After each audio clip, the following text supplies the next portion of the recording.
আমাকে গ্রেফতার করার আগে 7ই জানুয়ারি নির্বাচন আমার পরিবারের আমার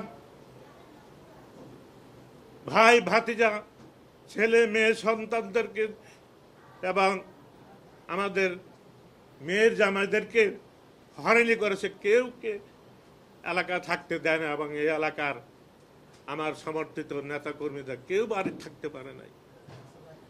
শেষ পর্যন্ত আমি অনেক নীরবে সহ্য করে আমি বিভিন্ন দিকে ছুটে বেড়াই। আমাকে তারা অনেক খোঁজাখুঁজি করেছে,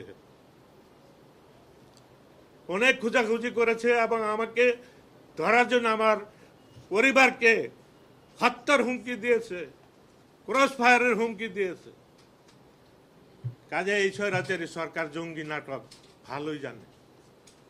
আমাকে গত 7 জানুয়ারি আগে 5ই জানুয়ারি আমার বোনের বাড়ি থেকে 5ই জানুয়ারি আমাকে গ্রেপ্তার করে রাত 10টা বাজে এমনভাবে মানসিক নির্যাতন করেছে। আমাকে অন্ধকারে 2 দিন পর্যন্ত আমার চোখ বেঁধে তারা অন্ধকার করে বন্দি রেখেছিল। আর আমাকে বিভিন্ন শব্দ, গুলির আওয়াজ, ক্রস ফায়ারের আওয়াজ, বিভিন্ন মানুষকে পিটানো হচ্ছে এরকম শব্দ শোনানো হয়েছে। আমাকে ভীতি সন্ত্রাস করেছে। অনেক সময় আমি অজ্ঞানের মতন হয়ে গেছি তাদের এই মানসিক ভীতি সন্ত্রাসের কারণে। যারা ছিনতাই করে, যারা চোর ডাকায়, তাদেরকে নিয়ে আমাকে আমার বাহিনী বলে তারা একটা নির্বাচনে একটা শুটিং করে।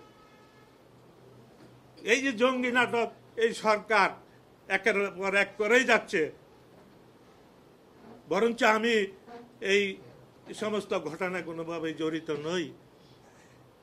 তারা এভাবে আমাদের সাধারণ নেতা কর্মীদেরকে তারা হত্যার হুমকি দিয়ে, ক্রস ফায়ার হুমকি দিয়ে বিভিন্ন একের পর এক জঙ্গি নাটক করে আসছে।